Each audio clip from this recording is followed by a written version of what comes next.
রাজবাড়ির কুয়ো থেকে বিশালাকার অজগর উদ্ধার। শতাব্দী প্রাচীন দুবরাজপুরের হেতমপুরে রাজবাড়িতে বিশালাকার অজগর উদ্ধার।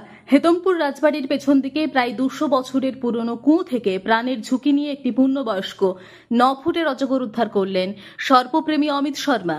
বন দপ্তরের সহায়তায় অজগরটিকে অনুকূল পরিবেশে ছেড়ে দেওয়া হবে বলেই জানিয়েছেন সর্পপ্রেমী অমিত শর্মা। অজগর দেখতে পাওয়ার খবর ছড়িয়ে পড়তে ভিড় জমে যায় রাজবাড়িতে। ঘটনাস্থলে আসে দুবরাজপুর থানার পুলিশ ও বন দপ্তরের কর্মীরা। হেতমপুর রাজবাড়ির রাজকন্যা বৈশাখী চক্রবর্তী জানান, রাজবাড়ির পেছনে প্রায় 200 বছর পুরনো একটি কুয়ো রয়েছে, কিন্তু বর্ষার ফলে কুয়োর আশপাশে আগাছায় ভর্তি হয়ে যায়। আমি সেগুলো পরিষ্কার পরিচ্ছন্ন করার জন্য মিস্ত্রি লাগাই, তখনই দেখতে পাওয়া যায় বিশাল আকার অজগরটি কুয়োর মধ্যে রয়েছে। তড়িঘড়ি ফোন করা হয় সর্পপ্রেমী অমিত শর্মাকে। ফোন পেয়ে এখানে আসেন, কিন্তু অজগরটি কুয়োর মধ্যে এমন অবস্থায় ছিল তাকে উদ্ধার করা সম্ভব ছিল না। তাই বন দপ্তরকে সাথে নিয়ে নিজের সুকৌশলে কোমরে দড়ি বেঁধে কুয়োর মধ্যে নামেন, অজগরটিকে উদ্ধার করেন। এরকম কাজের জন্য আমি অমিত শর্মাকে অনেক ধন্যবাদ জানাই। পাশাপাশি সর্পপ্রেমী অমিত শর্মা জানান, আমি ফোন পেয়ে তড়িঘড়ি হেতমপুর রাজবাড়িতে আসি। এসেই দেখি রাজবাড়ির পেছনে কুয়োর মধ্যে অজগর।